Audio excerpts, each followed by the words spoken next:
국방부 장관님이 오늘 7분간의 의원님들 질의가 끝난 다음에 이석을 시켜드리는 걸로 했는데 합의가 안 되신 거예요? 이 국방에는 3주 전에 이미 합의된 거예요. 그러면 그 일정을 조정해야지. 이것은 국회를 무시하고 국민을 무시하는 처사이죠.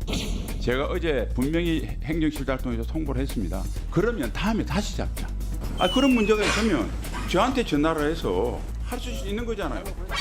전혀 말씀이 없다가 이제 여야가 합의를 안 했다. 이는 유엔 안보리 결의에 대한 중대한 위반이자 한반도와 국제사회의 평화와 안정에 대한 명백한 도발입니다.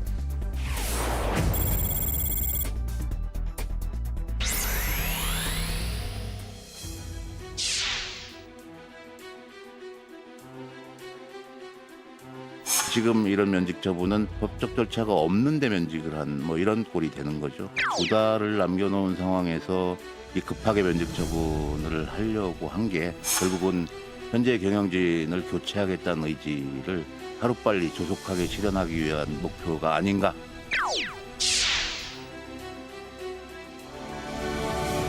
보도국 안에 경찰이 압수수색이라는 것을 빌미로 해서 들어왔다는 것 자체에 대해서 경악을 금할 수가 없습니다. 누가 보아도 보복수사라는 말밖에는 표현할 수가 없는 지경입니다. 검찰이 정당하게 압수수색 들어가는 걸 가지고 그걸 언론 탄압이다 또는 방송 장악이다 이렇게 프레임 짓는 거는 좀 너무 과한 거짓 프레임이다.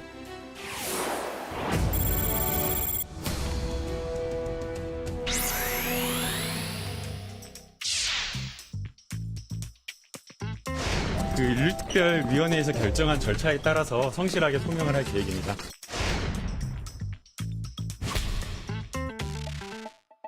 먼저 스스로 사퇴하는 게 근데 그걸 선택하지 않는다면 이제 윤리가 결론을 낼 수밖에 없는데 안 할 것 같습니다. 지금 타이로 봐서. 좀 정중하고 진심 어린 사과를 먼저 하는 게 맞다. 언론이 공격하면은 그 사람은 큰 징계를 받아야 되고 언론이 공격을 안 하면은 이런 건가요? 도대체 어떻게 해야 되는 건지.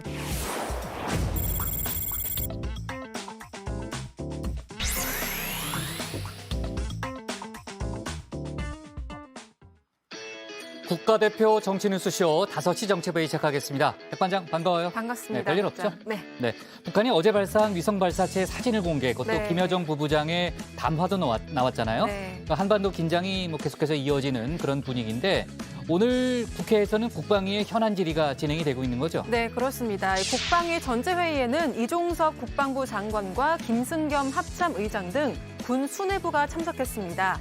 이 장관이 오후 3시에 NSC 회의에 이석해야 하는 상황을 두고 야당이 반발하면서 현안 보고가 예정보다 늦게 시작되기도 했는데요. 이 장관은 북한의 발사에 대해 유엔 결의에 대한 중대한 위반이자 명백한 도발이라고 비판했습니다. 중앙선관위가 어제 고위 간부들의 자녀 채용 의혹과 관련해서 대국민 사과를 하고 또 쇄신책도 발표하는 그런 입장문을 발표했잖아요. 네. 어제는 이제 어떤 수사도 받겠다 이런 입장을 밝힌 걸로 제가 기억을 하는데 감사원의 직무감찰은 거부했다는 거죠. 네, 맞습니다. 원칙적으로 선관위에 대한 감사는 감사원의 소관이 아니라는 이유를 들었습니다. 선관위는 감사원으로부터 회계검사는 정기적으로 받고 있지만 독립성 침해 우려가 있는 만큼 직무감찰은 받을 수 없다는 입장인데요. 지난해 대선 사전투표 당시 소쿠리 투표 논란 때도 선관위는 감사원의 직무감찰을 거부한 바 있습니다. 아까 보니까 국민권익위가 오늘 추가적인 입장을 발표하더라고요. 네, 국민권익위는 자녀 채용 의혹과 관련한 전수조사를 오늘 시작했다면서 우선 한 달간 집중조사를 벌이겠다고 밝혔는데요. 또 이번 조사는 선관위와 합동으로 하는 게 아니고 권익위 단독조사라는 점을 강조했습니다. 또 조사 대상에 퇴직자도 포함된다는 점을 분명히 했습니다. 네, 아까 이제 영상에서도 나왔습니다만 정치권에서는 방송 장악 논란이 상당히 뜨겁게 일고 있잖아요. 면직 처분된 한상혁 전 방통위원장이 오늘 직접 입장을 내놨죠. 네, 이제는 자유로워졌기 때문에 말씀드릴 건 드려야겠다면서 영장 청구부터 면직까지 일련의 과정들이 결국은 방통위원장을 축출하기 위한 목표를 가지고 진행된 거고 자신의 면직 처분 자체가 어디에도 근거 규정이 없기 때문에 받아들일 수 없다고 말했습니다. 면직 처분에 대한 효력 정지, 집행 정지를 신청하겠다는 겁니다. 조금 전에 법적 대응에 들어갔다는 그런 속보가 나왔고요. 분신에 숨진 건설 노동자 고 양회동 씨의 유서가 조작됐다 이런 네. 의혹을 한 언론이 제기했는데 오보라는 거를 인정했다는 거죠. 네, 그렇습니다. 이 월간조선은 지난 18일 유서 대필 의혹을 제기했는데요. 굳이 필적 감정을 하지 않아도 확연한 차이가 있다고 보도했습니다. 하지만 전문가들의 감정에서는 동일한 필적이라고 결론이 나왔고요. 결국 오보를 인정하고 유족에게 사과했습니다. 경찰은 분신 당시 건설노조 간부가 현장에서 방조했다는 조선일보 보도에 대해서도 오늘 고소인 측을 불러서 본격적인 수사에 착수했습니다. 네, 뭐 피고소인 측도 아마 잠시 후가 아니라 이제 얼마 후에 좀 부르겠네요. 네. 네, 좋습니다. 별일 없죠? 네. 들어갈게요. 네.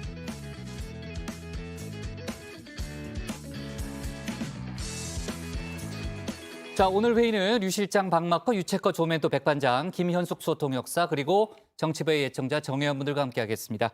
오늘도 속보 실시간 반영하면서 열어놓고 회의를 진행하고요. 소통반장 백반장이 이제 정혜원 분들의 의견은 세세하게 살필 예정인데 오늘 응답하라 주제는 뭡니까? 네, 오늘의 응답하라 주제 말씀드리겠습니다. 여러분, 오늘부터 코로나19 위기 경보가 심각에서 경계로 하향 조정됩니다. 격리와 마스크 의무가 사라지는 등 국내에서 유행이 시작된 지 약 3년 4개월 만에 일상생활에서 방역 규제가 풀리는 셈인데요. 오늘은 엔데믹 시대로의 전환에 대해서 여러분의 생각을 나눠보겠습니다. 유튜브에 정치부 회의 실시간을 검색하시면 댓글 보내실 수 있으니까요. 많은 참여 부탁드립니다. 좋습니다. 정혜원 분들의 의견은 잠시 후에 확인해 보는 걸로 하고요. 유한울의 뉴스픽 5부터 오늘의 정치부회의 출발하겠습니다.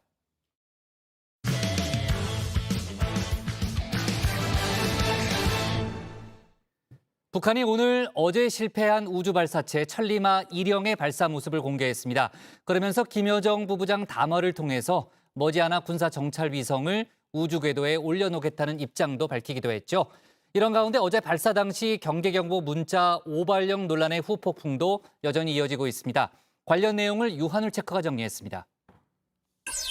5시 하면 다정해 정의원들의 뉴스 큐레이터 울체커입니다. 목요일의 뉴스픽 5 바로 들어갑니다. 오늘 준비한 소식은요. 머지않아 문자 재난, 비공개 정당, 불법 오명 벗다, 살인하고 싶어서로 가져왔습니다. 시간이 참 빠릅니다. 6월 1일 벌써 올해도 중간까지 왔습니다. 우주부 회의를 외쳤던 지난주도 이제는 지난달이 됐는데요. 그간 업데이트된 내용을 좀 전해드리면 꼬마 위성 도요셋의 셋째 다솔이는 아무래도 누리호에서 내리지 못한 걸로 보입니다. 하지만 누리호 발사 성공의 순간은 여전히 가슴 벅차게 남아있는데요. 5, 4, 3, 2, 엔진 점화, 26, 누리호가 발사되었습니다.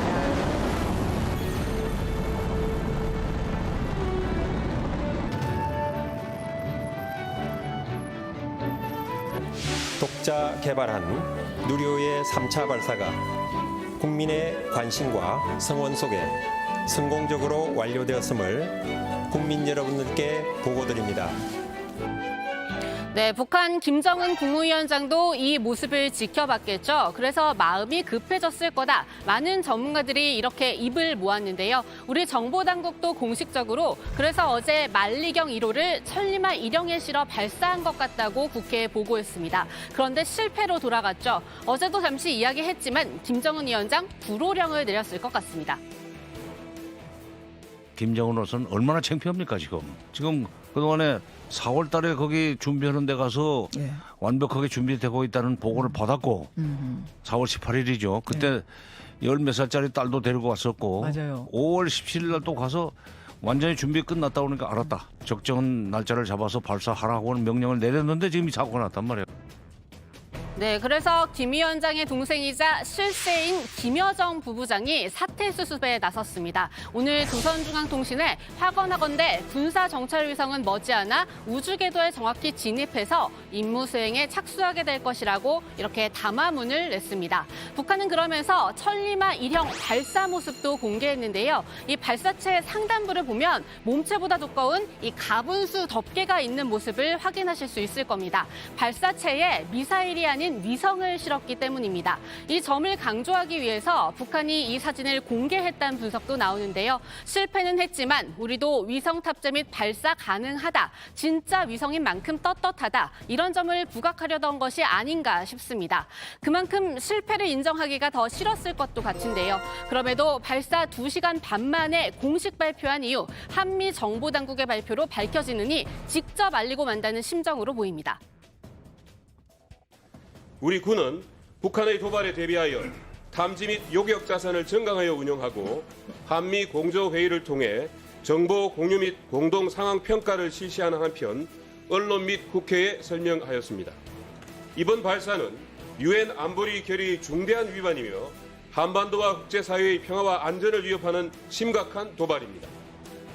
네, 그리고 오늘 공개된 사진을 보면 하나 더 확인할 수 있는 부분이 있습니다. 바로 발사체 주변 모습이 이 기존에 봐오던 서해 위성 발사장과는 다르다는 점입니다. 국정원도 어제 동창리에 새롭게 만든 발사장을 사용한 것 같다면서 다시 발사할 때는 안정성을 위해 기존 발사장을 사용할 가능성이 있다고 봤는데요. 통상 20일 소요되는 준비 과정을 수일로 단축하면서 새로운 동창리 발사장 공사가 마무리되지 않은 상태에서 조급하게 감행한 것도 그 한 원인이 됐다. 이렇게 지금 국정원에서는 그 실패 원인에 대한 분석을 내놨습니다. 네, 국정원은 북한이 큰 기술적 결함이 있는 게 아니면 일본과 국제해사기구에 통보한 11일 0시 전에 추가 발사를 할 거라고도 내다봤습니다. 만약 이때도 실패한다면 북한의 담당자 정말 그 다음을 생각하기도 싫을 겁니다. 그럼 뭐 몇 사람 그야말로 아우지 당망으로 간다고 봐야지. 생명을 잃을지도 몰라요. 예? 생명을 잃을지도 모른다고. 죽는 거지. 그런데 거긴 네, 하여간 우리 정보당국과 전문가들의 말을 종합해보면요. 이번 발사 실패로 북한 군부 적잖이 타격을 입은 걸로 보입니다. 지금까지 이번 발사 실패 사실을 북한 대내용 매체에 싣지 않은 것도 그래서가 아닐까 싶은데요. 이럴 때는 내부로 향한 시선을 외부로 돌려야 하는 법입니다. 그래서 김여정 부부장이 오늘 담화문을 통해 직격탄을 날린 그 외부, 바로 미국입니다. Frankly, why exactly it failed shouldn't be the major concern right now. Whether it fails or succeeds, Kim Jong-un and his scientists, and they continue to develop military capabilities that are a threat. 네, 이렇게 규탄하는 미국을 향해서 우리가 위성을 고무풍선에 매달아 우주궤도에 올려도 불법 위협이라고 떠들 강도 집단이라고 강하게 비판했고요. 미국도 정찰 자산으로 눈이 빠지도록 우리의 일거일동을 살피는데 이번 규탄은 적반하장격이며 어불성설이라고 했습니다. 미국과의 대화도 필요 없다고 세게 나왔습니다. 북한으로서는 자신들의 명분을 만들기 위해서 그런다고 보고요. 하지만 이것은 사실 이 군사 정찰위성 개발 자체는 이미 2021년 1월 8일인가요? 그 북한이 8차 당대회를 했어요. 그때 제시한 전략무기 개발 과업으로 자신들의 시간표에 따라 추진 중인 것으로 보고 있습니다. 네, 그런데 미국도 겨누고 미국과 공조하는 우리나라에도 각을 세우면서도 이상하게 이번만큼은 적이라고 겨냥하지 않는 나라가 하나 있습니다. 바로 일본입니다. 오히려 일본에는 우주 발사체를 쏘아 올릴 거라고 미리 통보까지 해줬죠. 전문가들은 그 이유 북일 간 대화에 속도를 붙이려는 계산이 깔린 거라고 보고 있습니다. 앞서 일본 역시 이 납치 문제 해결을 염두에 두고 정상회담을 열기 위한 고위급 협의를 북한에 제안한 바 있죠. 다들 군사적 긴장감과는 별개로 자국의 이익을 염두에 두고 움직이는 마당에 우리나라도 좀 더 고차원적으로 계산해야 하는 게 아닌가 싶습니다. 일본은 멀리 내다보고 있습니다. 미국의 힘이 빠지지만 아직은 아시아에 있어서 패권을 장악하고 있는데 거기에 넘버2 역할을 하다가 일본이 그러다가 미국의 힘이 더 빠지면 형님이 이빨이 빠지고 좀 기분 없어 하면은 형님 내가 알아서 할게 하고 동아시아의 주인 돼서 중국과 1대1로 맞서려고 하는 계산을 일본은 하고 있어요. 네, 두 번째 픽 이어서 문자 재난으로 가봅니다. 북한의 우주 발사체 발사 때 서울시가 내린 경계 경보 문자 그 여파는 계속 이어지고 있습니다. 특히 오세훈 서울시장이 기자회견 때 한 이 말이 논란이 되고 있는데요. 이번 긴급 문자는 현장 실무자의 과잉 대응이었을 수는 있지만 오발령은 아니었다고 판단됩니다. 안전에는 타협이 있을 수 없고 과잉이다 싶을 정도로 대응하는 것이 원칙입니다. 네, 우선 북한 전문가 양무진 교수 같은 경우에는 동창리에서 서해 남쪽으로 발사체를 쏘는 게 처음이 아니지 않느냐. 전례를 봤을 때 수도권하고는 거리가 먼데 안전 때문이라니 설득력이 없다고 반박합니다. 그리고 재난 안전 전문가 함은구 교수의 경우에는 이런 오발령 논란, 더욱이 이 책임 공방까지 벌어지면서 국가기관이 양측의 소년이 될 수 있다고 우려하는데요. 이게 뭐 양치기처럼 나중에는 정말 어떤 중요한 정보가 왔을 때 어떤 국가기관이나 이런 부분들을 이제 신뢰하지 못하고 오히려 뭐 포탈이나 이런 곳을 또 찾아서 가는 이런 부분들이 이제 가장 큰 문제지 않나 이렇게 생각을 하고 있습니다. 네, 책임 공방 과정에서는 서울시와 행안부뿐만이 아니라 수도방위 사령부도 참전했습니다. 서울시가 해명 과정에서 수방사의 요청으로 재난 문자를 보낸 거라고 주장하면서입니다. 국방부는 여기에 대해서 수방사가 끼어들 여지도 없다고 단번에 일축했고요. 그러면서 이종섭 장관은 이번 우주 발사체 발사에 대한 군의 조치 잘 이뤄졌다고 자평했습니다. 예, 저희 안보실과 저희 군이 사전 준비하는 과정부터 시작해서 발사 과정, 발사 직후 경보 전파부터 시작해서 전반적으로 잘 조치를 했다라고 저희들은 평가를 하고 있습니다. 그런 후한 평가를 하는 것은 저는 국민들을 되게 무시하고 국민들의 일반 정서와는 동떨어진 그런 진단이라고 생각하는데요. 전혀 그렇지 않습니까? 지자체하고 협조하는 문제도 저희들 피해가 우려되는 그 병용도 지역에 대해서는 제가 한번 일일이 따져볼게요. PPT 한번 띄워보세요. 적절한 조치가 이루어졌다고 저희들은 평가하고 있습니다. 네, 군이 담당한 백령도에 국한한 평가라는 설명인데요. 국무위원회 한 사람으로서 백령도만 따져서는 안 될 것 같습니다. 더욱이 이번 우주 발사체 발사 기습적이었던 것도 아니고 북한이 예고했던 겁니다. 그렇다면 부처 간 협업으로 왜 이런 부분까지 세밀하게 미리 준비를 못했느냐는 비판에 국방부도 아예 자유로울 수는 없을 듯합니다. 그러니까 이게 뭐 갑자기 생긴 문자거나 갑자기 생긴 상황이라는 것처럼 우리가 이야기하면 안 될 것 같아요. 먼저 예고도 했고 북측에서 위성을 쏘겠다고 예고를 한 상황에서 또 이게 뭐 과잉 문자라고 표현했는데 이건 가짜 문자거든요. 결과적으로 보면. 그래서 제가 아까 문자 재난이라고 제가 표현한 재난 문자가 아니라 문자 재난이라고 표현한 것도 이런 거고. 네, 이렇게 책임 공방이 이어지는 가운데 정부는 뒷북이지만 개선에 나섰습니다. 먼저 어제 지적해드린 맹탕 경계경보 문자 왜 대피해야 하는지, 어디로 대피해야 하는지를 넣기 위해 행안부는 재난문자 관련 규정을 개선할 방침입니다. 또 경보 발령과 재난문자 담당 공무원에 대한 훈련을 강화한다는데요. 여기에 오는 8월로 예정된 민방위 훈련, 지난달 6년 만에 재개하면서 공공기관과 학교 등에 한정해서 진행했던 걸 이번에는 대국민 훈련으로 진행하는 것까지도 검토 중입니다. 이 역시도 맹탕 훈련이 되지 않도록 잘 준비해야 할 것 같습니다. 네, 세 번째 픽은 비공개 정당입니다. 올해 3월 발표된 일본 강제동원 배상안 만큼이나 거센 논란을 불러왔던 게 또 있었습니다. 2015년 한일 외교장관이 공동 발표한 위안부 합의입니다. 이번 발표를 통해 일본 정부와 함께 이 문제가 최종적 및 불가역적으로 해결될 것임을 확인한다. 네, 그 다음에 국제통상법 전문 송기호 변호사는 합의 도출 과정에서의 협상 문서를 공개하라면서 소송을 제기했습니다. 오늘 거기에 대한 대법원의 최종 판결이 나왔는데요. 이 문서를 공개하지 않은 것 정당하다고 판단했습니다. 대법원 관계자는 비공개로 진행된 외교 협상 내용을 공개하지 않을 이익이 공개함으로써 얻는 이익보다 크다고 본 원심의 판단을 수긍한 거라고 설명했는데요. 송 변호사는 즉각 반발했습니다. 이번 상고 기각은 대법원이 위안부 피해자 할머니의 인권 보장이라고 하는 그런 사법부의 기본적인 책무를 저버린 것이라고 생각합니다. 그렇지만 이번 판결에도 불구하고 역사 정의, 또 피해자 인권 보장, 그리고 국민적 합의에 기초한 대일 외교에 대해서는 더욱 강력하게 요구하겠습니다. 네, 다음 픽. 불법 오명 걷다로 갑니다. 불법 콜택시 영업이라는 비판을 받으면서 결국 운행을 중단했죠. 타다 베이직 서비스에 대해 대법원이 오늘 여객자동차 운수사업법 위반에 해당하지 않는다고 판단했습니다. 따라서 이재용 전 대표와 박재훈 VCNC 전 대표도 4년 만에 무죄가 확정났는데요. 타다 서비스는 기존 허용되고 있던 운전자 알선 포함 렌터카 서비스에 해당한다고 볼 수 있다는 1심과 2심 판결을 그대로 받아들인 겁니다. 타다가 별도 호출 없이 길에서 바로 잡아서 탈 수 있는 택시와는 다르다. 따라서 불법 콜택시로 보기는 어렵다고 본 점도 유효했습니다.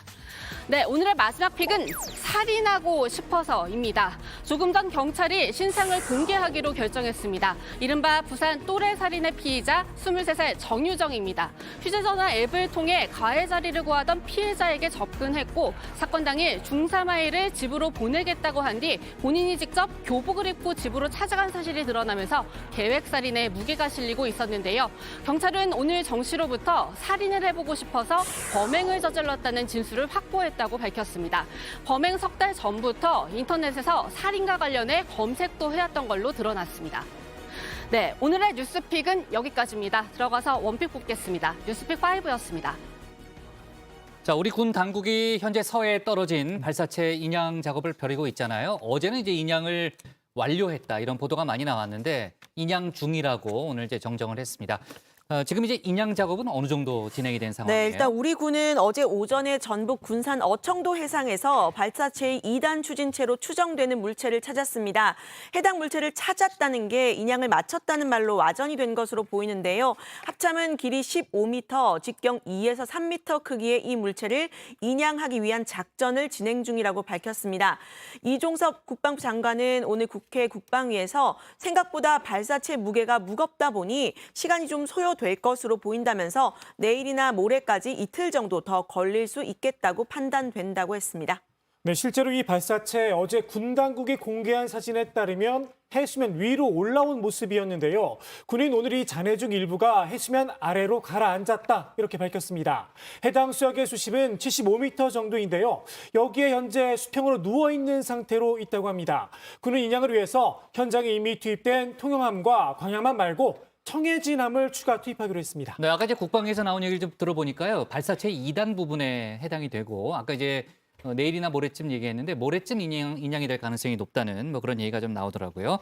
이 발사체가 낙하한 지점이 한중 잠정 조치 수역이라는 거죠. 네, 맞습니다. 이 잠정 조치 수역, 그러니까 한국과 중국이 이 경계선을 확정하지 못한 수역이라서 양국이 공동 조업하고 관리하는 곳인데요. 따라서 이 발사체를 중국이 수거해갈 가능성도 언급이 되고 있습니다. 하지만 국방부 신범철 차관은 특별히 중국의 활동에 대해서는 보고를 받지 못했다고 했고요. 합참에서도 중국 함정 출현 여부에 대해 다시 한번 확인해 보겠다고만 답한 상태입니다. 네, 자 오늘 국회 국방위에서는 후쿠시마 오염수 관련한 얘기도 나왔는데 저희가 관련한 얘기는 상황실에서 짚어볼 예정입니다만 민주당 쪽에서는 우리 해군이 이 오염수를 마시는 거 아니냐 이런 질의를 했고 국방부는 뭐라고 답했나요? 네, 이종섭 장관이 이제 어떤 경우에도 우리 해군 장병들이 오염수를 마신 일이 없도록 하겠다고 답했습니다. 해군 함정에는 바닷물을 청수로 전환하는 조수기뿐만 아니라 검사 장비까지 도입을 한다면서 이는 일본에 한정된 것이 아니라 일반적인 해양 오염에 대한 대비 과정이라고 강조를 했습니다. 특히 후쿠시마 오염수 때문에 관심을 받고 있는 이 삼중수소와 관련해서는 삼중수소 분석기가 올 연말 해군에 배치된다고 밝혔습니다. 전문가 분석에 근거한다면 이 오염수가 우리 해역으로 올 때까지 1년 이상 걸린다고도 덧붙였습니다. 네, 자 유체커가 고른 오늘의 원픽은 뭡니까? 네, 오늘의 원픽입니다. 북한 실패한 가분수 발사체 직접 공개, 또 실패하면 아우지 탄광?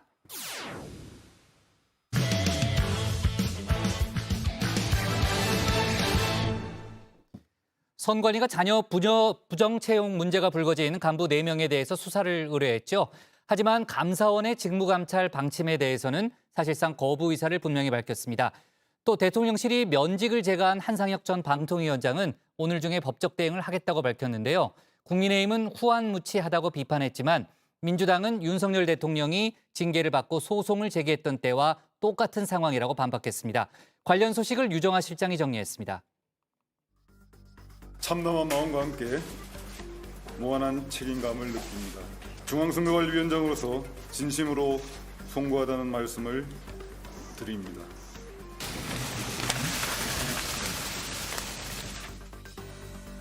네, 재차 고개를 숙인 노태학 중앙선관위원장, 선관위 고위직 간부들의 자녀 특혜 채용과 부정 승진 문제가 불거졌죠. 지난 2주 동안 특별 감사를 실시했는데 박찬진 사무총장과 송봉섭 사무차장을 비롯한 4명에 대한 수사를 의뢰하기로 했습니다. 박 사무총장의 이 자녀를 채용할 때는요, 면접위원 전체가 채점을 하지 않고 순위만 전달했다고 하고요. 박 총장 본인이 직접 본인의 자녀의 전입 승인을 회피하지 않고 결재를 했다고 합니다. 송 차장의 경우에는 직접 본인의 자녀를 소개하고 추천을 했고 또 차장과 연고가 있는 면접위원들이 전원 만점을 줬다고 하는데요. 송 차장의 자녀는 이미 채용 계획 문건에서부터 인적 사항이 이렇게 기록이 되어 있었다는 거죠. 이제 수사를 받게 된 두 사람은 이미 사의를 표명했고 면직이 된 상태입니다. 앞서 채용 과정에 아빠 찬스는 없었다면서 있다면 책임지겠다 이렇게 공언을 했었죠. 아빠 찬스 아닙니까? 예? 아빠 찬스. 아닙니다. 그거 더 드러나는 거 아닙니까? 드러나면 제가 그 책임을 지겠습니다. 네, 선관위는 공채를 원칙으로 하고요. 별도의 모집 공고 없이 경력자를 채용하는 비다수인 경채를 전면 폐지하겠다는 대책을 내놨습니다. 또 면접위원을 100% 외부위원으로 위촉하는 등 인사제도 개선안을 발표를 했는데요. 여기에 이 외부기관과 합동으로 전 현직 직원들의 사촌 이내 가족 전수조사를 실시하겠다고 했고요. 선관위 내부에서 자체 승진해왔던 사무총장직 35년 만에 처음으로 외부에 개방하고 또 외부 인사를 중심으로 한 감사위원회를 도입하겠다고도 했습니다. 헌법상 독립기관임을 강조해왔던 선관위가 이 외부의 접근 권한을 좀 높이겠다 이런 방침을 밝힌 셈인데요. 하지만 국민의힘은 이 선관위의 자체 대책 믿을 수 없다고 했습니다. 국회에서의 국정조사가 필요한 사안이라고 목소리를 높였습니다. 헌법기관이라는 조직의 특수성을 특혜와 특권의 철옹성으로 삼아왔고 반성과 자정 능력을 상실한 상태로 판단이 됩니다. 따라서 사법당국의 조사와 별도로 선관위에 대한 국회 국정조사를 통해 특혜 채용과 승진, 제도적 허점을 보완할 필요가 분명해 보입니다. 네, 선관위도 이 국정조사 당연히 임하겠다고 밝혔습니다. 그런데 이 국회뿐 아니라 감사원도 나선 상황이죠. 선관위의 채용, 승진 등 인력 관리 전반에 걸쳐서 적법성과 특혜 여부들을 정밀 점검할 것이라고 밝힌 겁니다. 그러니까 직무 감찰을 예고한 건데요. 직원 채용 문제는 선거 직무가 아니기 때문에 이 감찰이 가능하다는 게 감사원의 논리입니다. 반면에 선관위는 감사원 감사는 선관위의 독립성을 침해할 우려가 있고 선관위는 감사원의 직물 감찰 대상 아니라고 사실상 감사 거부 방침을 밝혔는데요. 감사원의 회계 검사는 매년 받고 있지만 선관위 소속의 인사사무 감사는 선관위의 사무총장이 실시한다라는 국가공무원법에 따라서 감사원 감사 받을 수 없다는 겁니다. 회계 감찰이나 이런 부분은 당연히 감사원의 기구일 것이고 인사 문제에 대해서는 국가공무원법에 따라서 할 것이고 이해관계 충돌 문제는 국가권익위에 할 것이고 법령에 따라서 모든 부분에 대해서 감사를 받을 준비가 되어 있습니다. 네, 그런데 지금 선관위에서 인사 감사를 책임진다는 선관위 사무총장 자녀 채용 비위가 지금 드러난 상황이죠. 선관위 자체의 자정작용이 가능한 건지 물음표가 붙은 상황입니다. 노태학 선관위원장 역시 사퇴 요구에 선을 긋고 있는 상태죠. 이 사실 이렇게 감사원과 선관위가 티격태격하는 것 지난해에도 있었습니다. 대선 사전투표 부실 논란, 즉 소쿠리 투표 때 일인데요. 당시 보도를 제가 좀 살펴봤더니 노정희 당시 선관위원장의 이름을 노태학으로만 바꾸면 지금 상황에도 들어맞을 듯합니다. 선관위는 헌법상 독립기관입니다. 감사원의 직무 감찰은 헌법기관의 독립성과 정치적 중립성을 침해할 우려가 있습니다. 헌법상 독립기관인 선관위는 감사원의 감사 대상이 아니라는 겁니다. 그렇다면 선관위의 문제는 누가 지적하고 해결할 수 있는 걸까요? 책임을 통감한다고 했던 노정희 선거관리위원장은 여전히 자리를 지키고 있습니다. 네, 국민권익위는 전현희 위원장이 앞서 하겠다고 밝혔던 이 선관위 부정 채용 전수조사 오늘부터 착수를 했다고 밝혔습니다. 선관위와 사전 조율을 거쳐서 이미 관련 자료가 도착해 있는 상황이라고도 밝혔는데요. 조사를 책임지는 정승윤 권익위 부위원장은 다만 이번 조사 선관위와의 합동조사가 아니라 권익위 단독 조사라는 점 분명히 했습니다. 이미 수사 의뢰된 사무총장 등 4명을 포함해서 퇴직자까지 대상에 포함한다고 말했습니다. 일단은 채용 및 통합신고센터를 중심으로 하고 기타 심사기획과라든지 부패방지국하고 심사보고국에 있는 모든 인원들이 투입될 예정입니다. 주무 부위원장으로서 제가 책임지고 끝까지 명확하게 조사를 해서 국민들께 밝히겠습니다. 네, 앞서 국민의힘은 이 문재인 정부에서 임명이 됐던 전현희 권익위원장이 선관위를 조사하겠다고 밝힌 데 대해서 부정적인 입장을 밝혔는데요. 관련 소식 들어가서 더 이야기를 해보고요. 민주당은 윤석열 정부의 방송장악 문제를 연일 이슈화하고 있습니다. 이틀 전 경찰이 MBC 보도국과 기자 개인을 압수수색한 점 특히 문제 삼고 있는데요. 이 압수수색의 이유, 한동훈 법무부 장관이 국회에 제출했던 인사청문 자료가 외부에 유출됐다는 거죠. 민주당 의원들은 언론사 보도국을 압수수색한 건 거의 30년 만이라면서 이렇게 경찰청을 항의 방문했습니다.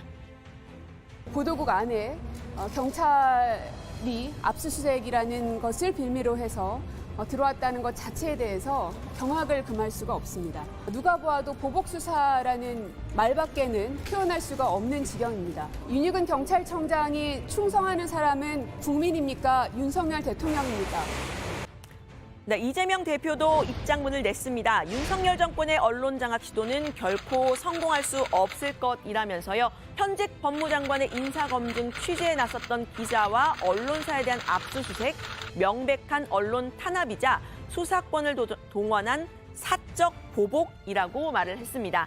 이렇게 사적 보복 얘기까지 나오는 이유는요. 압수수색 대상이 된 MBC 기자가 앞서 윤석열 대통령의 방미 당시에 바이든이냐 날리면이냐라는 보도 처음을 했던 당사자이기 때문입니다. 이거 보복성 수사 아니냐라는 질문에 대해서 한 장관은 본인은 개인정보 유출의 피해자라면서 선을 그은 바가 있죠.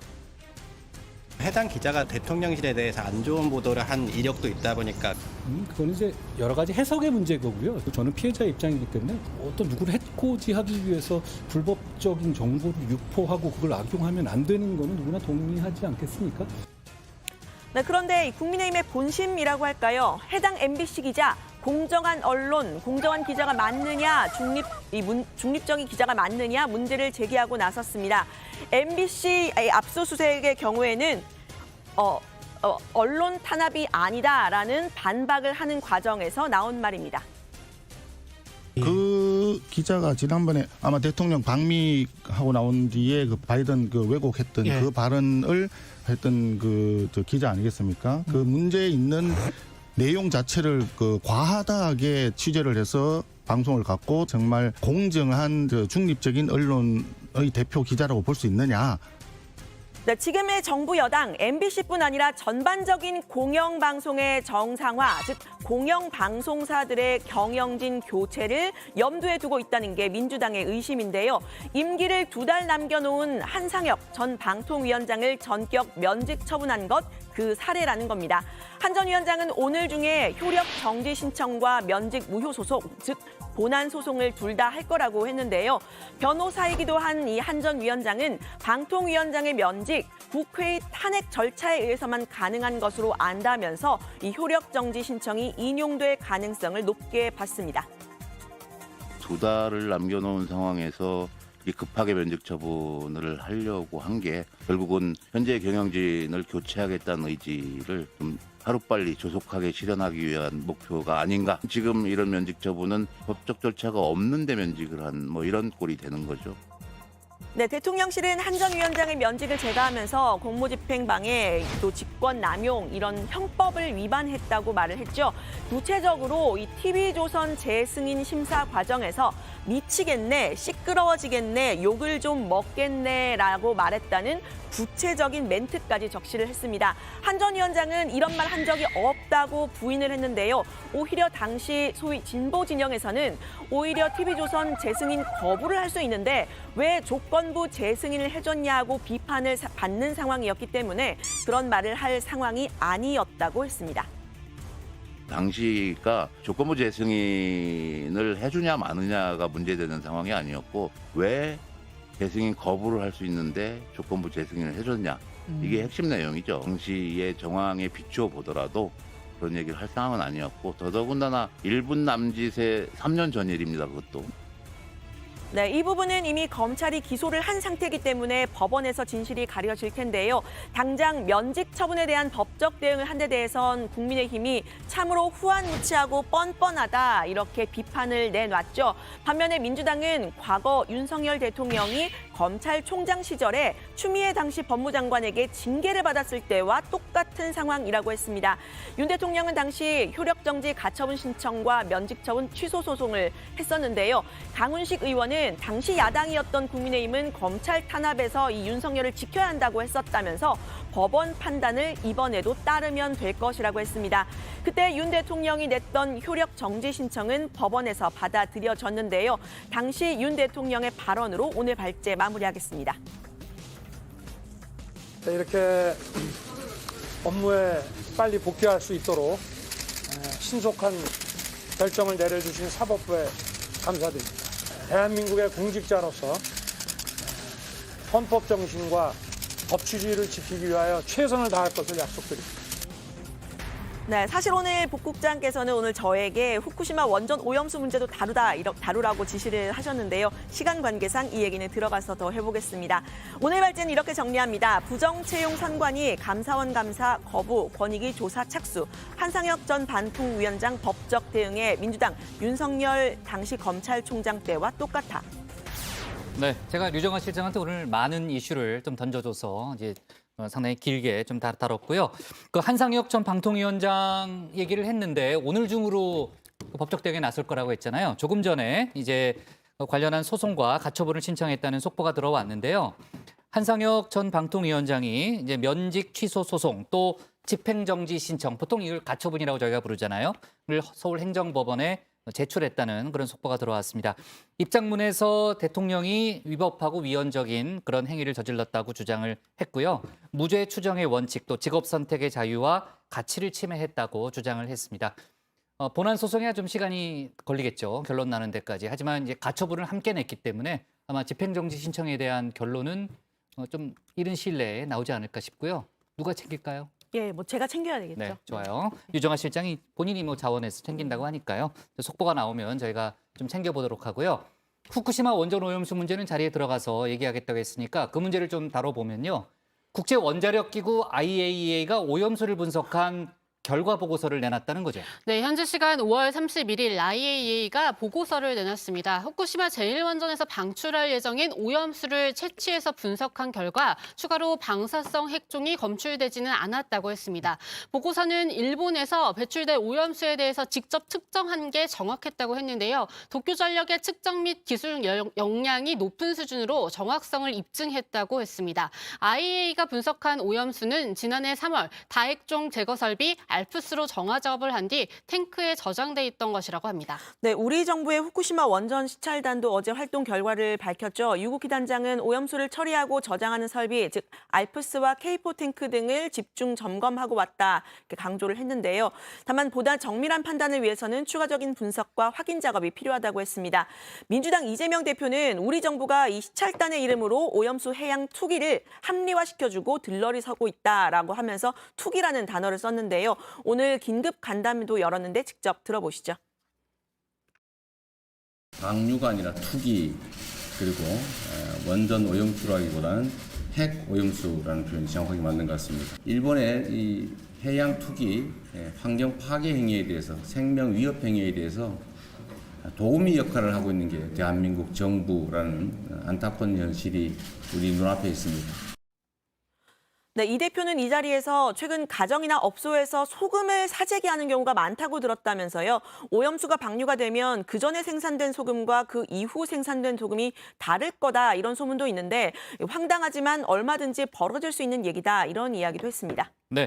자, 민주당은 관련해서 국회 청문회를 실시하겠다라는 그런 입장을 밝히고 있고요. 국민의힘은 당연히 이제 청문회 부정적인 입장을 계속해서 내놓고 있습니다. 국민의힘은 민주당이 괴담 수준의 선동을 하고 있다 이런 주장을 펴고 있죠. 네, 국민은 과거 광우병이나 사드 사태 때 사례를 들고 있습니다. 김기현 대표는 미국산 소고기를 먹으면 뇌 송송, 구멍 탁이라고 소고기 괴담을 조작해내던 세력들이 다시 발화하고 있다라고 했는데요. 민주당이 수산업자들의 어려움을 과장해서 오히려 우리 어민들이 생업 위기를 걱정해야 하는 지정이다 이렇게 지적을 했습니다. 민주당이 괴담 정치 해란이 된 이유는 당대표의 부정부패 의혹, 동봉투 전당대회와 김남국 빈곤 포스트레 등의 3대 리스크 때문이라고도 했는데요. 국민의힘 우리바다 지키기 TF 성일존 당장의 말도 들어보시죠. 대한민국이 문명국가 아닙니까? 인공위성을 쓰고 있는 나라잖아요, 우리도. 옛날 상주, 사드 기지에 전자파 때문에 상주 참외 못 먹는다 이렇게 얘기를 했었을 때 대한민국 어민들이 횟집이 안 되고 수산물 소비가 안 되면 어떡할 거예요? 옛날부터 이런 광기가 있는 괴담으로 국민을 선동해서는 안 된다고 생각을 합니다. 시찰단은 어제 그동안 비공개로 유지해왔던 시찰단 명단도 공개를 했죠. 이 성일종 단장은 우리나라 최고의 과학자들이 다 함께 가서 점검을 철저히 했다면서 2021년 8월 문재인 정부 때부터 TF를 만들어 연구해왔던 분들이라고 했습니다. 전 정부 인사를 이례적으로 추켜 세운 셈인데요. 민주당 양이원영 의원은 시찰단 어쨌든 이 정부 공무원들이라면서 지난 문재인 정부에서도 원전 관련 문제를 덮으려고 했던 기관에 소속된 사람들이라고 지적했습니다. 월성원전 부지가 그런 방사성 물질로 오염된 것을 어떻게 보면 내부에서 이렇게 덮으려고 했고 문재인 정부 때 있었던 일이에요. 어쨌든 정부 산하기관의 공무를 담당하시는 분들이에요. 산하기관 공공기관의 분들이에요. 우리가 왜 민간 얘기를 왜 합니까? 자신의 인사든 뭐든 그런 것이 직접 영향을 받지 않는 객관적이고 독립적인 민간 전문가가 역할을 해야 된다. 다만 양희 의원은 이번 시찰에서 오염수가 알프스, 그러니까 이 다액종 제거 설비에 들어가기 전과 후의 데이터를 받아온 건 성과라는 취지로 말을 했는데요. 뒤늦게 자료를 받은 만큼 독립적으로 분석을 해서 이 IAEA와 다른 나라의 분석 결과와 이 교차 검증이 필요하다고 했습니다. 네. 왜 이렇게 자꾸 쳐다봐요? 뭐 할 얘기 있어요? 아, 제가 국장 아까 발제를 하면서 이실직고를 하면 그 한상혁 그 전 위원장과 윤석열 당시 검찰총장이 같이 이제 본안 소송과 이제 가처분 취소 소송했다 이렇게 이야기를 드렸는데 그 윤석열 당시 검찰총장은 면직 취소 소송이 아니고 징계 취소 소송을 했고요. 맞아요. 맞아요. 한상혁 전 위원장이 면직 취소 소송을 한 겁니다. 맞아요. 제가 그러니까 본안과 가처분을 낸 건 같지만 소송의 이름이 다른 거죠. 네, 그렇습니다. 네, 알았어요. 박맞고 좀 회의 적극적으로 참여해서 유 실장이 잘못 얘기하면 좀 정정 좀 하고 그래요. 알겠습니다. 어제 제가 국장이 140km라고 했을 때도 바로 제가 네, 좋아요. 이실 찍고 잘했습니다. 자, 오늘 발제 이렇게 정리하도록 하겠습니다. 부정 채용 선관위 감사원 감사 거부, 한상혁 법적 대응으로 제목을 잡겠습니다. 다음은 조익신 멘토의 정치 인사이드입니다.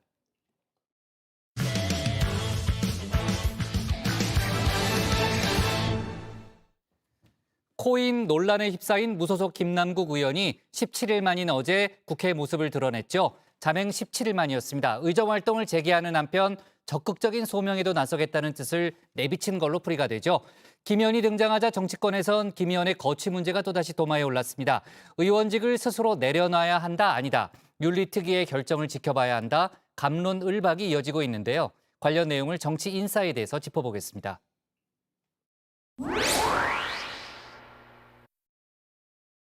오늘 혹시 무슨 일로 오신 거예요? 무려 17일 만에 국회의 모습을 드러낸 무소속 김남국 의원. 국회의원이 국회로 출근을 했는데 무슨 일로 온 거냐? 어찌 보면 당황스러운 질문을 받았죠. 다만 김 의원이 자처한 일이기도 합니다. 코인 논란으로 민주당을 탈당한 뒤 자맹을 이어왔으니 말입니다. 국회의원이 출근하는 건 당연한 거고 김남 국의원이 며칠 동안 뭐 회의도 빠지고 그런 부분에 대해서는 아무리 뭐 본인 사정이 있어서 그렇겠지만 뭐 적절하지 않다고 생각합니다. 세비는 꼬박꼬박 받으면서 마냥 쉴 수만은 없는 노릇이겠죠. 또 국회 안 나오는 동안 어디 있었다는 얘기를 좀 들으셨어요? 뭐 자기 집에 있었든지 어디 가서 쉬었든지. 그래요? 뭐 저 휴게소에서 커피 마셨든지 했겠죠. 나와서 떳떳하게 의정 활동을 해라. 조언을 귀담아 들은 듯 싶습니다.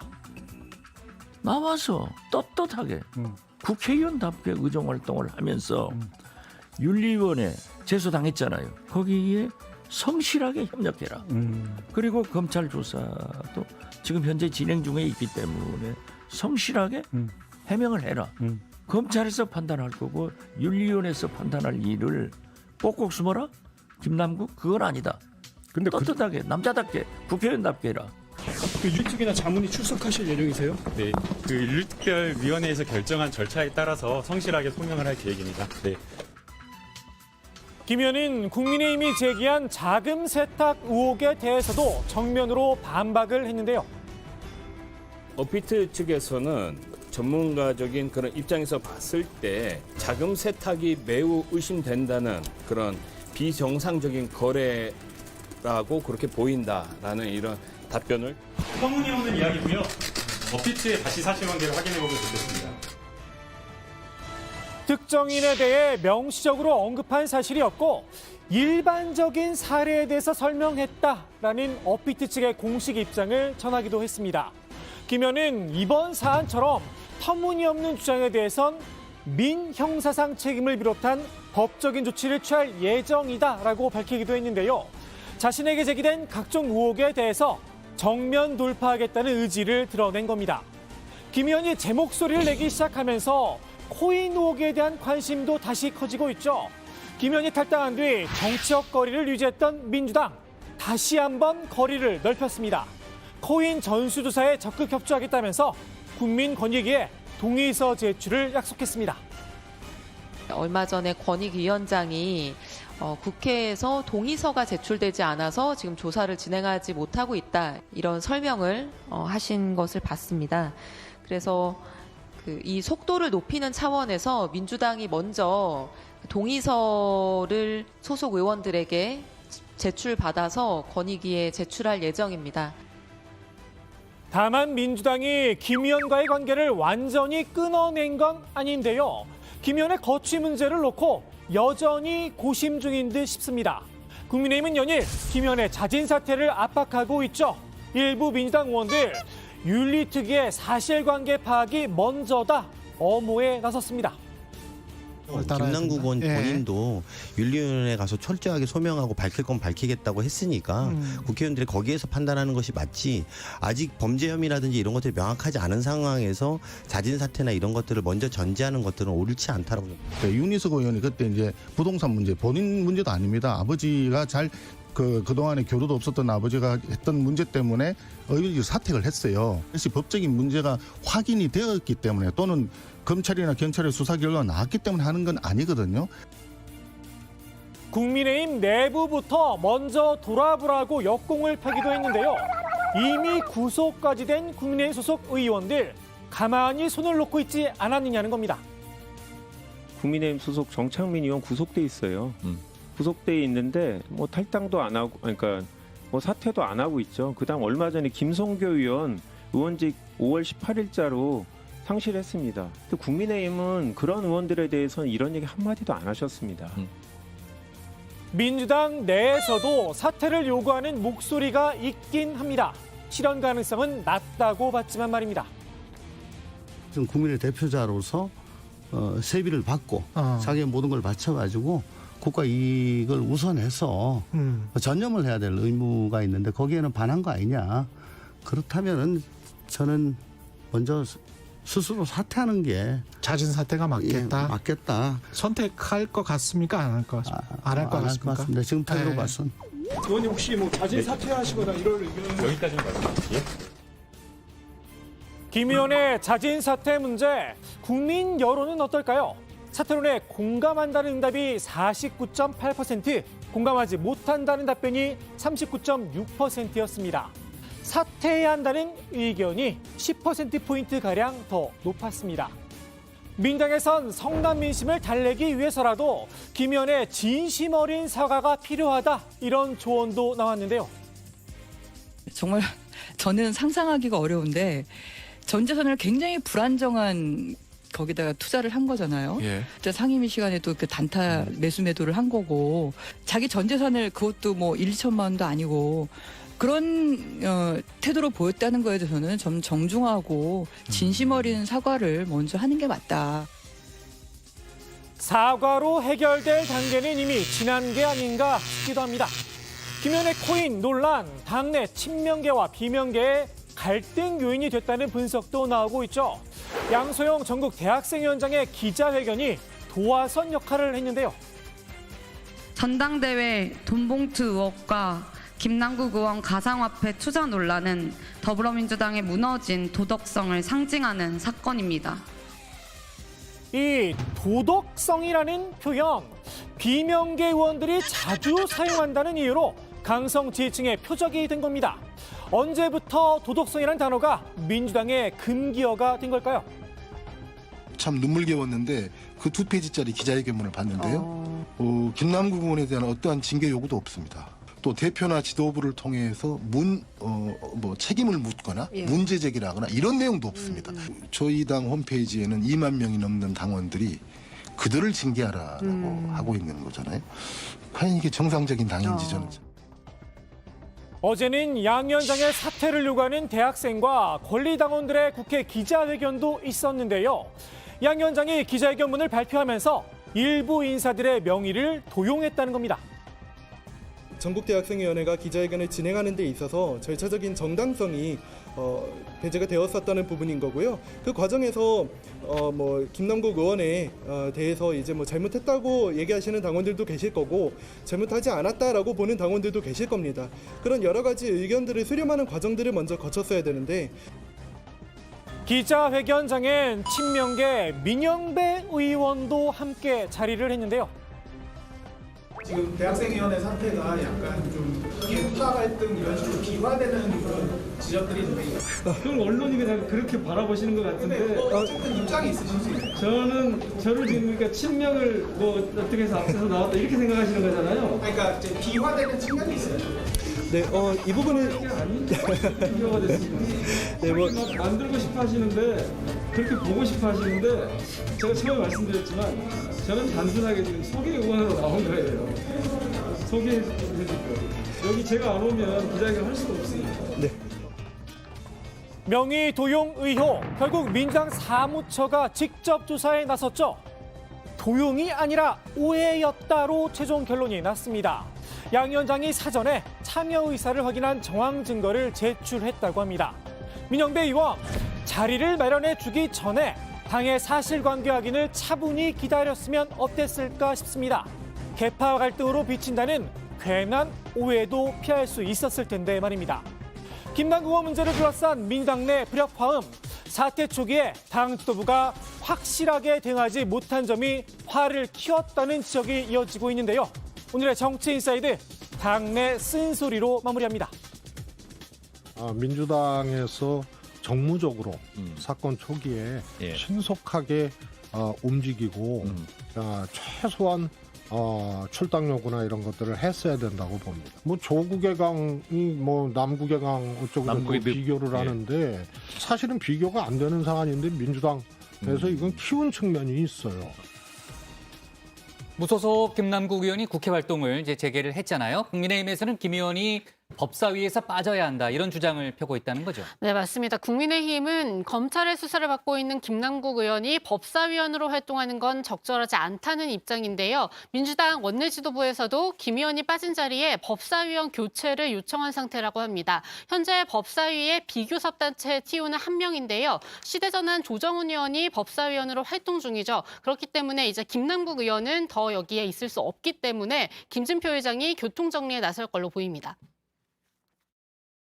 법사위에 무소속 의원 TO가 1명입니다. 그렇기 때문에 조정훈 의원님이 있는 상황이라서 조정훈, 김남국 의원 중에 한 분을 국회의장이 다른 상임위로 보내야 되는 상황이고 이 부분은 이제 국회의장이 결정하실 것으로 보입니다. 돈봉투 의혹으로 민주당을 탈당했죠. 무소속 윤관석, 이성만 의원의 체포동의안이 국회에 얼마 전에 이제 보고가 됐고 12일에 이제 표결이 이루어집니다. 두 의원이 민주당 의원들을 상대로 구명 활동에 나섰다는 거죠. 네, 이 무소속 이성만 의원은 오늘 중으로 의원들에게 본인의 입장을 담은 서한을 발송할 예정이라고 밝혔는데요. 이 검찰의 수사가 무리하고 이 혐의 입증이 제대로 안 됐음에도 구속영장을 청구한 건 부당하다는 취지의 설명 자료라고 말을 했습니다. 앞서 이 무소속 윤관석 의원도 민주당 의원들에게 입장문을 보냈었죠. 검찰 수사의 시작은 편법적이며 그 목적은 정략적이며 그 수사는 탈법적이며 그 과정은 편파적이었다면서 당당하게 사법 절차에 응하며 저의 결백과 억울함을 밝힐 것이라고 강조했습니다. 네. 자, 체포동의안 통과 여부는 역시 이제 국회 다수 의석을 차지하고 있는 민주당 의원들의 선택에 달려 있다. 이렇게 좀 볼 수도 있는데 민주당 의원들도 선뜻 결과를 예측하지 못한다면서요? 그렇습니다. 검찰이 이른바 녹취록을 빼고는 이렇다 할 물증을 확보하지 못했다는 게 고민 지점인데요. 녹취록만으로는 증거를 인정받기가 좀 어렵죠. 청구 내용만 보면 부결표를 던질 상황이라는 겁니다. 다만 문제는 이번 사태를 바라보는 국민의 눈높이입니다. 결국 돈을 받은 사람들이 본인들한테 그 수사가 이어질까 봐 부결시키는 거 아니냐. 그런 국민들의 분노가 있을 수 있어서 더 고민이 되고 그런 면에서 오히려 알겠습니다. 윤관석 이성만 의원한테 불리하게 갈 수도 있는 상황이 아닌가. 사법적인 게임이 남은 거죠. 하나는 뭐 물증이 없으니까 증언에만 의존해야 되는 그런 게임 남았는데 거기다가 잣대를 대면 일단 국민들로부터 벌어지는 거고요. 좀 전에 말씀하신 것처럼 그렇게 정말 물증이 없고 빈약하다면 맡겨보는 거죠. 그러니까 보내면 되지 않습니까? 법원에서 알아서 판단해 줄 거라는 거예요. 네, 국민의힘에선 부결 가능성을 높게 점치고 있는데요. 윤관석, 이성만 두 의원의 체포동의안이 통과될 경우 이재명 대표의 사법 리스크를 둘러싼 방탄 전선에 균열이 생길 수 있다는 겁니다. 이 대표에게 체포동의안이 청구되는 상황도 고려하지 않겠느냐 이런 지적을 했는데요. 여기에 두 의원의 심기를 경호해야 할 필요성도 함께 거론을 했습니다. 근데 민주당이 여기서 자, 저 사람 이제 딱 구속시키자고 가결해 버리면 윤관석 의원이 만약에 구속되고 나면 심경이 복잡할 것 같아서 이른바 그 20명이 누구지는 모르겠습니다만 민주당의 속내가 매우 복잡할 거라고 봅니다. 돈봉투 의혹을 수사 중인 검찰은 국회 측에 송영길 전 대표 측 인사들의 출입 기록을 보내달라 이렇게 요청했다는 거죠. 네, 서울중앙지검은 지난 2021년 민주당 전당대회 당시 송영길 전 대표 캠프에 속해 있던 의원과 보좌진 10여 명의 국회 출입 기록을 제출해달라고 국회 사무처에 요청한 걸로 알려졌습니다. 검찰은 국회 외통위원회 회의실이 있는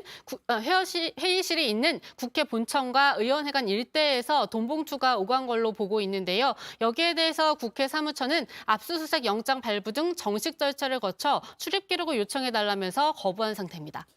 좋습니다. 오늘의 정치 인사이드 이렇게 정리하도록 하겠습니다. 김남국 17일 만에 아무튼 출근, 자진 사퇴 대 윤리위 결정 갑론을박으로 제목을 잡겠습니다.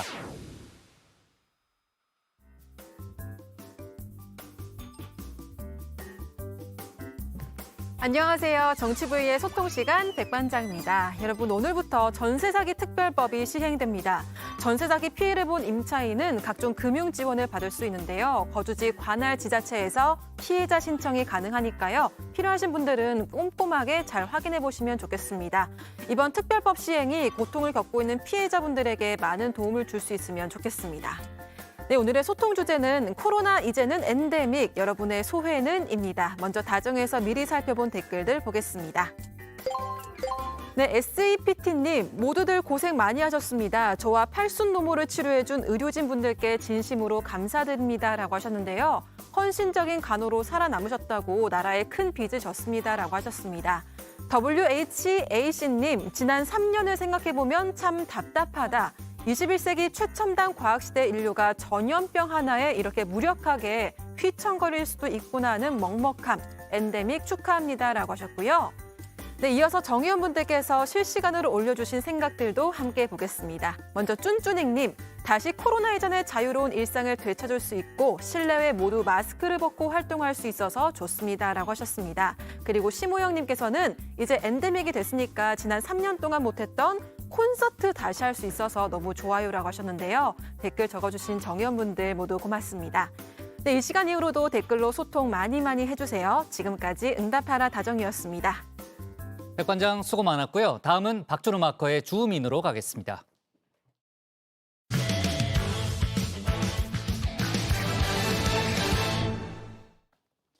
국민의힘 이용우 의원이 당내에 5인회라는 실세 그룹이 있다고 말했죠. 김기현 대표가 당내 핵심 결정 사항을 최고위원회의가 아닌 5인회와 논의한다는 설이었습니다.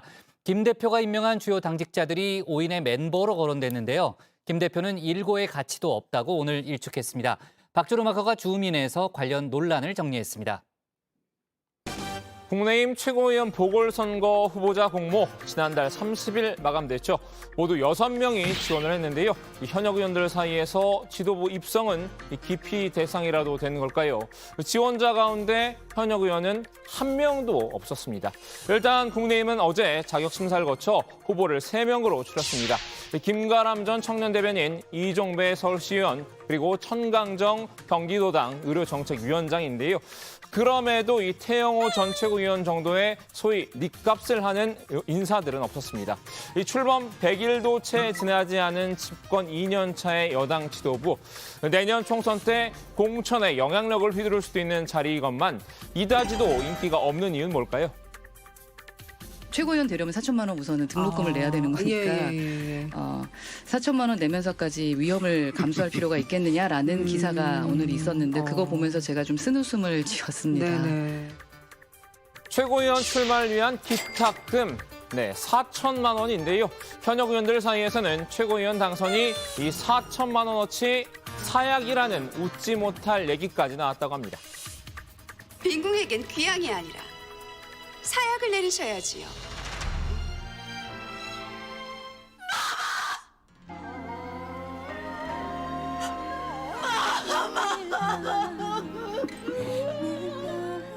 최고위원이 되면 이 미디어에 자주 노출된다는 장점이 있습니다.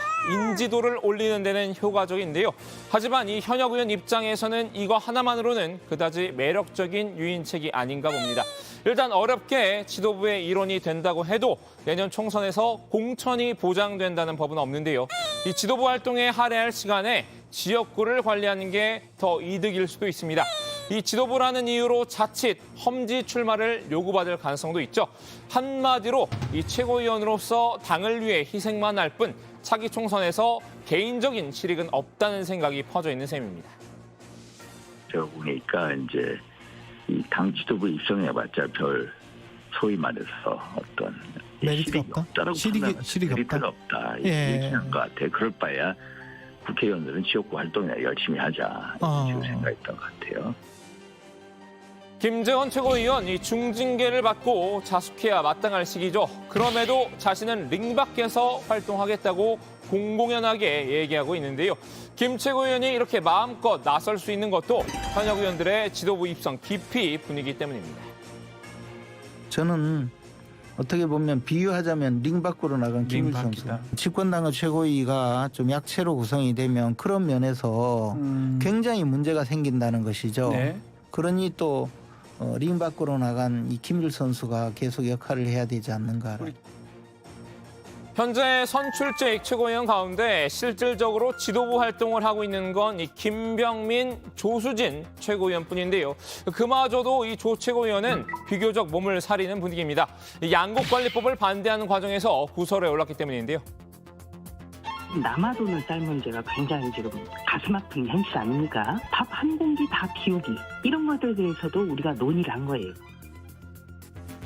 공깃밥 한 그릇 비우기 운동을 제안을 했다가 문매를 받았었죠. 이 이후로는 움츠러든 감이 있는데요. 그나마 이 장해찬 청년 최고위원이 적극적으로 목소리를 내고 있지만 현재 김기현 지도부는 약체라는 평가가 중론입니다. 당 지도부의 위상에 대해서는 확신을 갖지 못하고 의문을 좀 품고 있는 것은 사실인 것 같습니다. 그 부분이 좀 안타깝고. 여기에 지도부 입성을 꺼리게 만드는 소문이 한 가지 더 있는데요. 바로 5인회의 막후 정치입니다. 그 최고위원 회의라고 하는 게 지금 정말로 최고 의사 결정 기구인데 거기에 걸맞느냐. 혹시 뭐 들러리냐. 실제로 사실- 중요한 핵심 그렇죠. 의사결정은 다른 데서 하는 거 아니냐. 용산 아니냐. 용산이 아니고 당내에서도. 예. 그래서 뭐 오인회가 있다 뭐 이런 얘기도. 국민의힘의 땅, 불, 바람, 물, 마음이라도 있는 걸까요? 당의 핵심 결정사항을 최고위원회가 아닌 5인회에서 논의한다는 풍문인데요.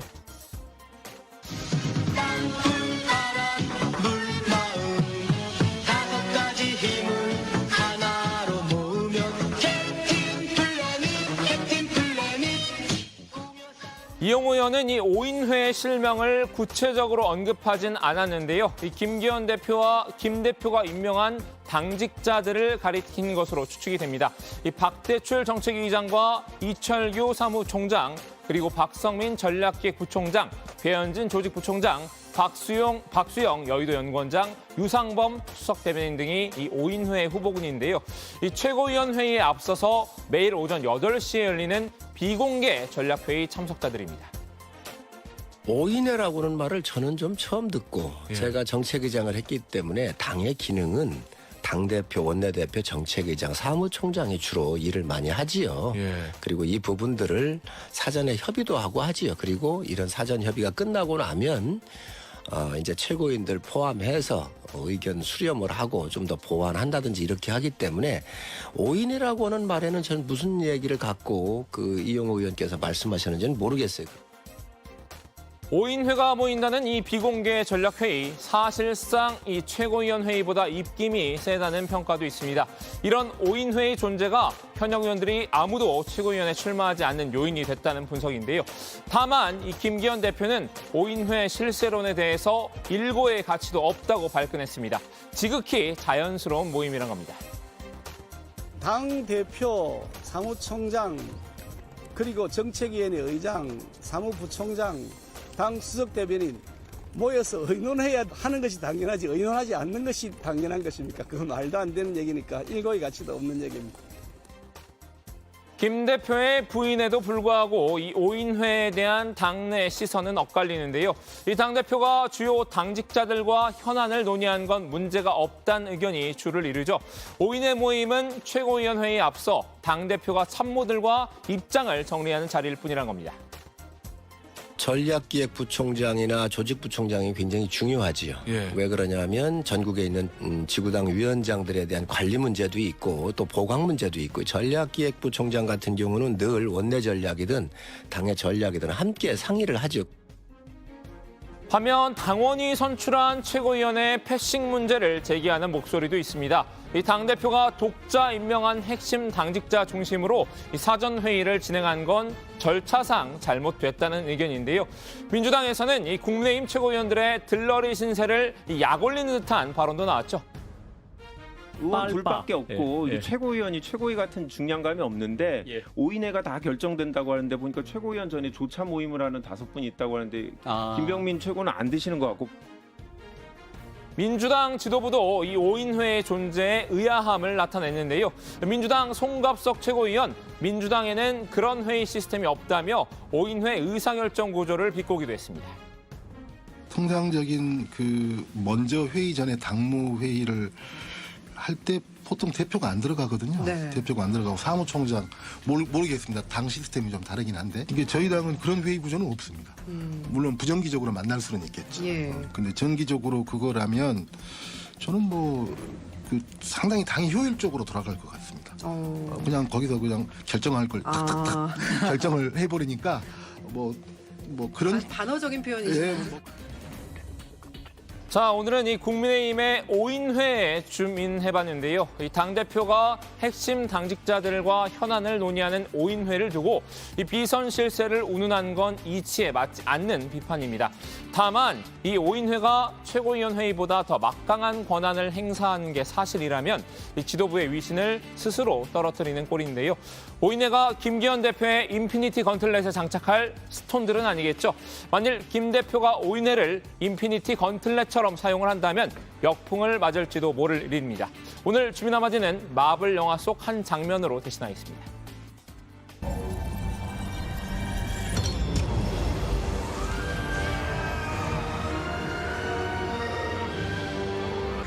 I am inevitable.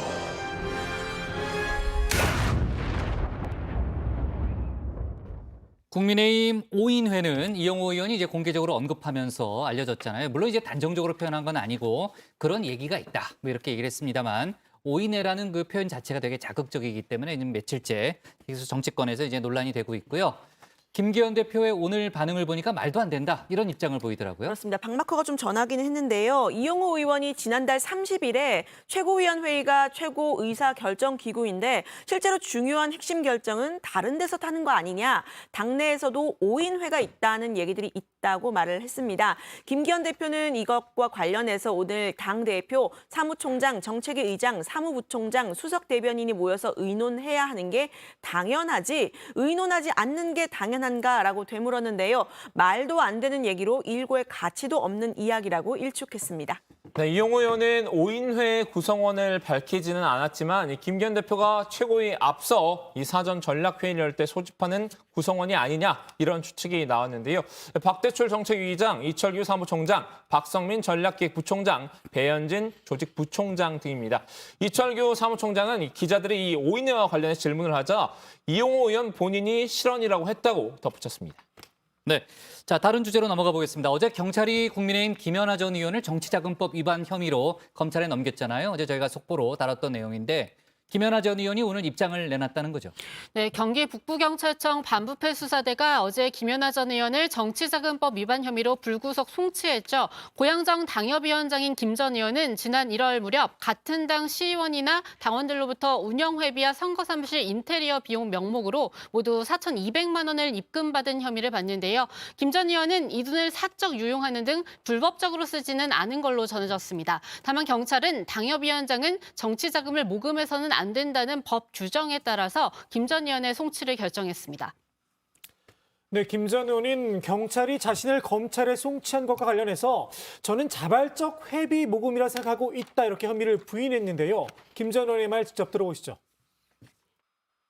경찰에서 소명하지 못한 거 검찰에 가서 충분히 소명하고 또 그 사이에 저도 충분히 반증할 수 있는 여러 가지 증거나 자료를 만들었기 때문에 검찰 조사에 성실하게 임할 것입니다.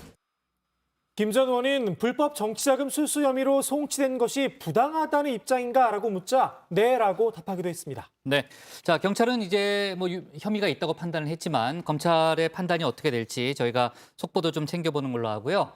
경제사회노동위원회에 한국노총이 복귀할 길을 열어주기 위해서 김문수 위원장 교체를 검토할 필요가 있다.